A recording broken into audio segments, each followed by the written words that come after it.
Tonight, we're investigating what actually happens after someone is taken into federal custody here in Western New York and what it actually means for fairness under the rules of law. It is a story that you will only see here on Channel 2. And of course, Channel 2's Nate Benson is joining me here in the studio live at 5. And Nate, I know that you learned that unmarked charter planes, of course, they have been regularly departing the Buffalo International Airport carrying various ICE detainees. Now, where are these detainees headed to when they're leaving the Buffalo airport, and about how many that you know of have happened that are on the record? Well, Scott, our partners at KUSA helped us track some of this data for this story, and we've tracked more than 226 flights in and out of Buffalo since January of last year. And these chartered flights are transporting detainees from Batavia to states with larger detention facilities, such as Louisiana, receiving the bulk of these flights. But we've also tracked flights to Texas, Michigan, Arizona, Pennsylvania, and several others, Scott. Now, I have to ask you, what are immigration attorneys, and there's a lot of them out there here in Western New York, telling you about these very quick transfers? In some cases, we're hearing just a few hours. Yeah. Are they actually affecting their ability to properly represent these clients and their legal rights? Yeah, absolutely, Scott. This is a practice that's creating a lot of confusion. The Constitution guarantees due process for anyone in the United States, regardless if they are here legally or not. Now, lawyers have been trying to file habeas corpus petitions in federal court to prevent detainees from being held. One lawyer we spoke to tried bringing some paperwork to one client in Batavia, only to learn that that client had been flown out of state earlier that day without any notice. And it took several days for that lawyer to find out where his client was.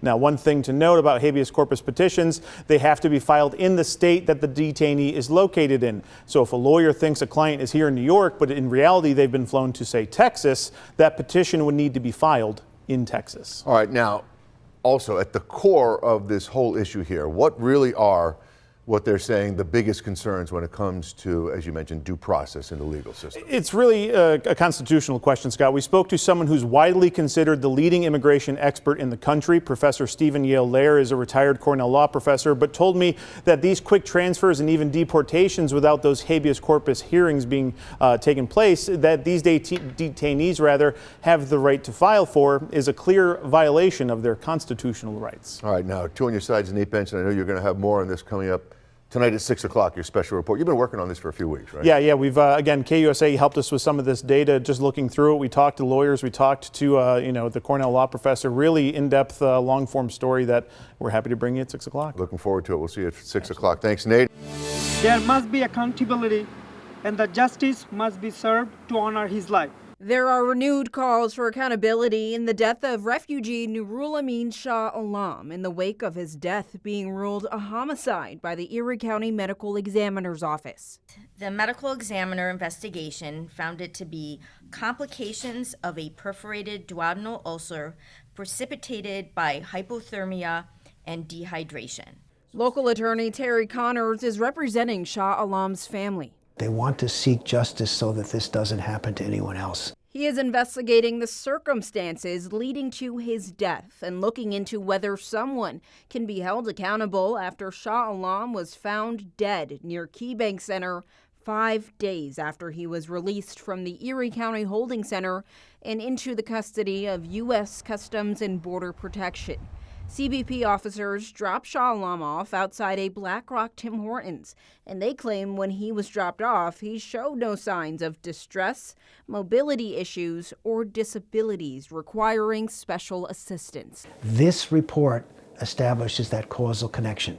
This report makes the case for the determination that, but for the mistakes that were made, he would have survived. What is it about that report, right? What's in that report that makes you so confident? Well, it's a great question, and the report is interesting in the sense that it is comprehensive. So you have the objective physical findings, and you have the medical determinations and the diagnoses, but you also have a narrative that's contained within this report that demonstrates that the circumstances that led to his death were such that should not have happened.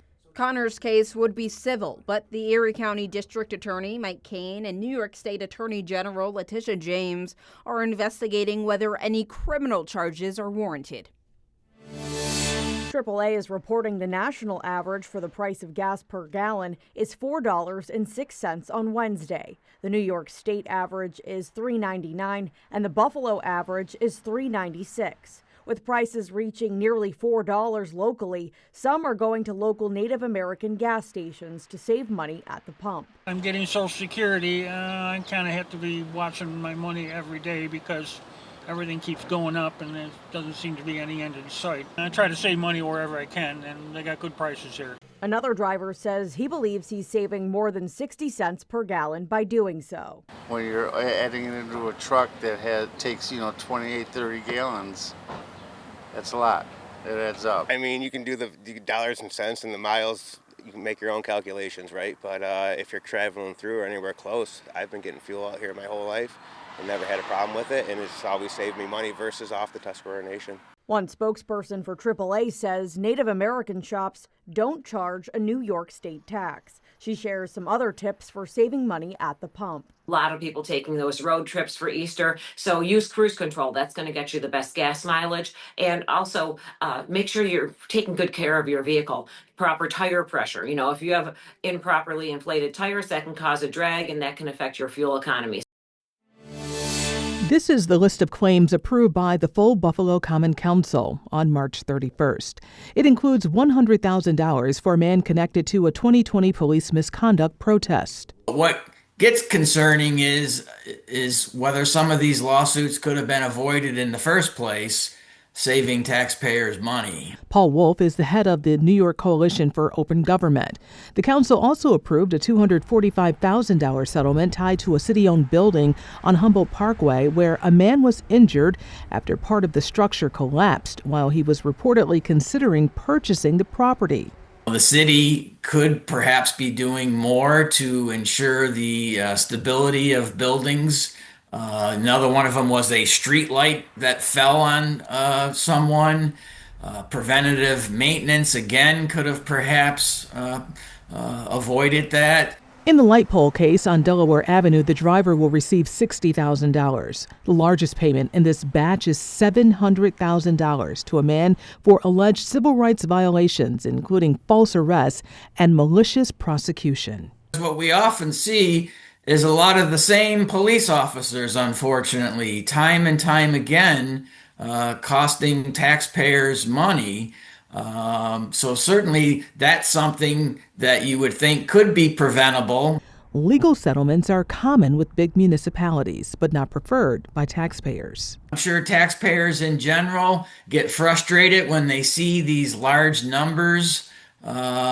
And I think the city of Buffalo does have a good, law department and staff. So they are making the decision that, these settlements would be actually cheaper than going to trial. Too often, buildings like the one that we're standing in today sit vacant because the cost of bringing them back to life is just too high. State Senator April Baskin is sponsoring a bill aimed at reviving some of the state's largest empty historic buildings. Because we're sick of them being an eyesore in our community. They are rich in history. They are rich to family memories. The bill looks at so-called white elephant buildings, historic structures that have been vacant for at least 10 of the past 15 years and require more than $50 million to fix. If passed, the proposal would increase the maximum state tax credit from $5 million to $15 million for qualifying projects. Very practical solution to get a large amount of buildings that really should be up to the highest and best use and contribute to our city. Legislation will allow us to transform the disused into new centers of vitality, creating jobs, generating tax revenue, and improving the quality of life for the neighborhood. The State Historic Preservation Office identifies 35 buildings that could qualify, including Buffalo Central Terminal. 3,000 people you can fit in here. But that's just a start. We also can be a place for offices, apartments, a way to connect to our neighbors. The executive director of the Central Terminal Restoration Corporation says the bill is essential for redevelopment here, which could cost around $300 million. So we have multiple buildings here, so $15 million of 50 piece is significant. The bill is currently in committee in the state Senate. On your side in Buffalo, Courtney Courtright, Channel 2 News. It got dark as midnight, really, really dark. Town of Persia Supervisor John Wolgus set the scene in Gowanda Tuesday afternoon as that severe weather rolled in. Then straight line winds and rain came through, and what I mean straight line, the hail picked up after that, and it blew the windows out in the town hall, and it went straight through the building and hit the far wall, which is about 30 feet. So the hail was coming through those windows, going right through the town hall and hit the other wall. Damaging buildings and vehicles parked throughout Gowanda. Yeah, I have a thick, heavy-duty tonneau cover on here, and it looks like somebody was shooting projectiles through it. So for something to be able to go through that, I mean, that's, as you can tell, that's an insane amount of force. So busted taillights, windshields, even paint stripped away from the sheer force of the hail hitting the hoods of vehicles. Trees didn't fare well either. If you see the street here, the hail knocked all the buds off all the trees, and it plugged up all the storm drains so the water couldn't drain away. Western New York weather can certainly be wild at times, but the ferocity of Tuesday's hailstorm was something different for Cody Cook and Supervisor Wolgus. I've lived in Gowanda my whole entire life, and I've never seen something like this. I've never seen hail and wind this strong, ever. I always hear about it in the South, and you see the cars with the golf ball sized dents in them. Well, now I got a car with golf ball sized dents in them. Over in Collins, the rain was so intense that an impromptu river formed, flooding Route 39 near the firehouse. In Springville, the wind was so intense a spruce tree was knocked down, according to one resident who said he saw it flowing down the drainage ditch and clogging a culvert. A wild day of weather, indeed. And now it's sunny out here, so you just wait 5 minutes in Western New York, right? Yeah, wait 5 minutes, the weather will change. On your side in Gowanda, Nate Benson, Channel 2 News. Yeah, we're along Cazenovia Creek at Mill Road Park, where the heavy rain is causing the creek levels to rise tonight. Earlier today, we found some flooding along Hopkins Road in Amherst, where drivers had to be really careful. We also caught up with the emergency manager for the city of Buffalo as he was monitoring the forecast. He told us that as far as what you can do at home to get ready with lots of rain, making sure your gutters are clear and your storm drains are clear, and the things in your yard are secured, that's all key. And then also, too, check your sump pump, right? Without that, I mean, a lot of, like, oh, it's working, but did you really check it? Does it really work? Did you hear it kick in? We'd rather be way ahead of the curve than being reactive, because you're never going to catch up. And he says if your basement tends to flood, move things off the floor so those things aren't ruined. The city of Buffalo also works closely with the National Weather Service to keep everybody safe, and they also have drones to put up in the air if they need to. Live and on your side in West Seneca tonight, Kelly Dudzik, Channel 2 News. As he awaited trial in the Farrows case, Gerace was indicted along with several other men in a separate witness tampering case, where they're accused of orchestrating the fatal overdose of a former Farrows dancer named Crystal Quinn to keep her off the stand. At the time, Gerace was represented by attorney Stephen Cohen. Cohen is not accused of having any knowledge of any plot to kill Quinn. He's never been formally accused of anything, yet he's been labeled by the government as an unindicted co-conspirator for allegedly taking other steps to keep Quinn off the stand and to get the original judge in the Farrows case, John Sinatra, to recuse himself. The 9-week Farrows trial was conducted by Judge Lawrence Villarto, who also had been assigned the Crystal Quinn case. But that's now been reassigned to Judge Elizabeth Wolford, who's pressuring prosecutors to determine once and for all if Cohen was part of any conspiracy before that case proceeds. But even if that turns out to be not the case, Gerace's current lawyers say it raises questions of whether Cohen had a conflict in his defense of their client and constitutional questions of effective counsel that went on to impact their ability to defend Gerace. Prosecutor Joe Trippi described this all as more or less stuff and nonsense. Today in court, he noted Cohen had not been Gerace's lawyer for more than a year before the Farrows trial began, that during the trial, Gerace was represented by his current attorneys who were free of conflict, and that the issues now being raised should have no bearing on the sentencing issues in the Farrows case, concluding in a motion paper that the only thing that is new is the defendant's revised attempt to adjourn his sentencing again and to further delay consequences of his crimes.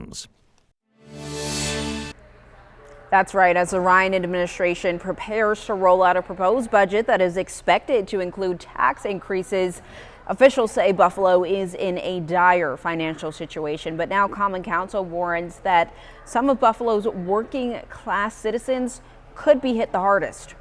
Some council members are worried that rental properties could lose the lower homestead tax rate, the discount usually reserved for homes where the owner actually lives. Right now, many 1, 2, and 3 family homes qualify for that rate, even if they're rented out.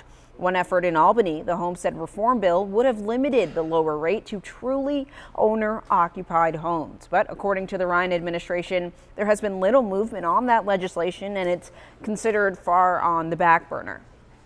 The problem is that this doesn't soak the rich. This would not have really impact the rich at all, except that they would end up raising rents on their properties. And I represent the second poorest zip code in the city of Buffalo. It's a working class zip code. One of the pieces of legislation we initially sought passage of in Albany was, we called it a homestead reform bill, which would be you'd get the homestead rate for truly owner-occupied properties versus right now anything that's a triple or below currently gets it. Right now there has not been much movement on the legislation in Albany, and so it's actually pretty far on the back burner in terms of things that folks should be worried about actually occurring. Deputy Mayor Ben Swanekamp, who you just heard from there, says the only legislation making progress at the state level right now deals with taxing vacant or abandoned properties at higher rates and authorizing a real estate transfer tax. For now, the homestead rate remains the same and rental properties will continue to fall under current rules. The budget is expected in mid-April. That's when renters and property owners will get a clearer picture on what their taxes may look like in the future. On your side, Alyssa Clausel, Channel 2 News. Buffalo Police and New York State Police are working together to force drivers on the 33 Kensington Expressway to slow it down. It has become, I want to say, quote unquote, a racetrack, but it's 6 lanes, cars traveling at excessive speeds. It's the main road in and out of Buffalo. And if some are speeding like this before the nice weather hits, law enforcement, they want to get a check on it now. In just the last weekend into this week, BPD and state police issued over 250 tickets, 140 of those being speed alone, and that is a problem. They're trying to watch 24/7, and this is what they've reported seeing. Our troopers are saying they're seeing triple digits up there. I mean, this is a posted 55. This is something that puts anyone at risk that is on that roadway. You may not always see troopers running radar. We're not doing stationary radar in the car. We have other ways to detect people speeding on the 33. But it's a 3-lane, it's a very narrow, no-shoulder roadway. It's difficult to pull people over, but it can be done safely. And here's advice for all drivers on expressways. If you are out on the road, it doesn't matter if you're in your own community on the 290, the 90, it doesn't matter where you are. If you see someone driving erratically or excessive speeds, please call 911. That's a true emergency. You don't know if they're going to hit somebody, kill somebody up the road, and we consider that a true emergency. On your side in Buffalo, Claudine Ewing, Channel 2 News. For the Bills now, we have some exciting Buffalo sports news to share this afternoon. The newest member of Bills Mafia has officially arrived. Josh Allen and Haley Steinfeld have announced the birth of their baby girl. Steinfeld shared the news this morning on her Bow Society newsletter, and the post was short and sweet, reading, quote, "Our baby girl has arrived. We are feeling incredibly grateful and blessed and savoring these early moments. Thank you so much for the love and well wishes," end quote. The Bills are also congratulating QB1 on his family's new arrival, posting this picture on social media with the caption, "Girl Dad." The couple has not yet shared their daughter's name. Thousands of Bills fans are hoping to hold on to a piece of the past as one organization is selling pretty much everything inside this Highmark Stadium. The dismantling process continues today at Highmark Stadium. The project manager for Collectible Exchange says fan interest has been high from the start. It's the same group that helped dismantle the old Yankee Stadium. Here in Orchard Park, they're selling everything from bleachers and seats to signs and turf. He says they started taking down signs in February and removing seats and bleachers in March. In the next 10 days, crews will begin cutting up the field to sell to fans. He says it's an emotional experience. You want to cry. I mean, I understand. I'm in the business here to make sure this happens. But then as a sports fan, I mean, I know what the stadium means to Bills fans. I know what the stadium means to the city. And it's going to be missed. And I feel guilty about being the person doing it. But I'm hoping that there's a lot of Bills fans that are going to be happy with the stuff that we've created and gotten to them to remind them of all the good times. Season ticket holders had the opportunity to purchase their seats. The project manager says part of the proceeds are going to Erie County. He says they've exceeded expectations. On your side in Orchard Park, Chelsea Swift, Channel 2 News. For nearly 3 decades, Fat Bob's Smokehouse has been serving up barbecue in Allentown. Fat Bob's opened in 1998. I've been involved since 2003, owner since 2007, and over the past 20 years, we've really pushed growing our dining space, the food, really focused on the food. Now that focus on growth includes a major overhaul of the bar area. It's an older building. It was built in 1910. This opportunity was to focus on our bar space, which hadn't been touched really since I've been here. The renovation was a full gut job, all to improve both the look and flow of service. Everything on the bar side we closed, and we ripped out the old bar, ripped up the floor, brought some of the walls down to the studs, and then built it from the ground up. And customers are already noticing the difference. It's about the experience, about sitting down, being comfortable, watching a sporting event, watching the Sabres, Bills, whatever, while having a drink, having multiple people, staying longer, and so far we're starting to see that. Of course, the food is still the star, whether it's longtime favorites or behind-the-scenes specialties. All of our production's done here on site. Our brisket is an overnight smoke, so we put it in the evening. The guys come in the morning, do their magic, pull it out for service later that day. And from barbecue smoked wings to their famously popular mac and cheese. First getting into this business, I think we were a mac and cheese joint that was a side of barbecue. Because of the popularity of the mac and cheese, it was kind of like, hey, what's going on here? But it's been a huge staple. And even a few off-menu surprises for those in the know, like loaded tots. Here is a little bar secret. It's not featured on any menu. It's a kind of a secret bar menu. Pairs well with a beer. For owner Patrick Ryan and the Fat Bob's crew, the refreshed space and experience is more than just a facelift. It's an investment in the future of the business and the neighborhood. It's just our long-term commitment, right? It's our long-term commitment to our community. On your side, Lauren Hall, Channel 2 News. It's Good Friday at the Broadway Market, and the energy is great.